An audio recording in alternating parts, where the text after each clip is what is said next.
Donc depuis janvier, nous organisons des projections ici dans cette salle de cinéma à l'Institut hongrois de Paris, en partenariat avec les 4 instituts culturels, tchèques, polonais, slovaques et hongrois.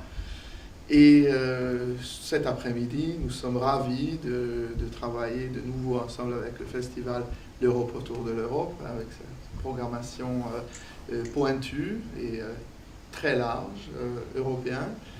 Et nous sommes honorés d'accueillir Ania Szczepanska, qui est la réalisatrice du documentaire Nous filmons le peuple. Alors ce film que vous allez voir, j'ai voulu le faire parce que d'abord j'ai été passionnée par un cinéma, le cinéma polonais, et par sa puissance. Sa puissance, on en a parlé d'ailleurs hier un petit peu avec Irena, qui a été de capter le temps présent. Et en captant le temps présent, il a réussi à infléchir le sens de l'histoire. Et je pense que c'est ça qui m'a le plus animée quand j'ai découvert ces films et quand j'ai voulu moi-même faire un film sur ces cinéastes. Mais c'est aussi un film que j'ai voulu faire pour montrer l'ambivalence des communistes à l'égard de l'art et à l'égard du 7e art. I dlatego pan, panie Moś, nakręci o tym film. Film to najważniejsza ze sztuk. Ktoś tak powiedział, nie pamiętam kto. Lenin. No to co? Zgoda.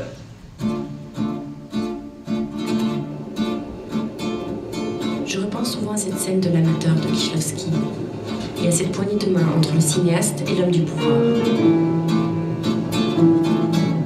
À chaque fois que je retourne en Pologne, je bute sur la même question.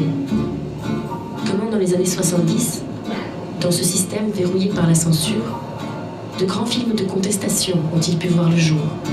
On rencontrait énormément d'obstacles qui légitimaient précisément qu'on fasse un film sur le sujet, puisque les obstacles étaient globalement de la même nature, au sens très large, en détail pas du tout, mais de la même nature que les cinéastes polonais de l'époque, que les obstacles qu'ils rencontraient à l'époque. La forme aussi, je pense, la forme du film a posé problème parce que ce qui était difficile à accepter dans ce film pour certains distributeurs, ça a été cette idée justement que non, je ne veux pas opposer 2 camps entre des cinéastes résistants et des hommes de pouvoir qui seraient là que pour incarner la censure. J'essayais dans mon film de montrer des nuances dans ce travail dans ce jeu politique que j'essayais de montrer, donc la négociation en acte. Et la négociation, on sait très bien, c'est difficile à filmer, c'est difficile à comprendre du point de vue d'aujourd'hui. Donc ça remettait en cause en fait peut-être aussi toutes les images qu'on a, toutes les représentations qu'on a sur l'époque communiste.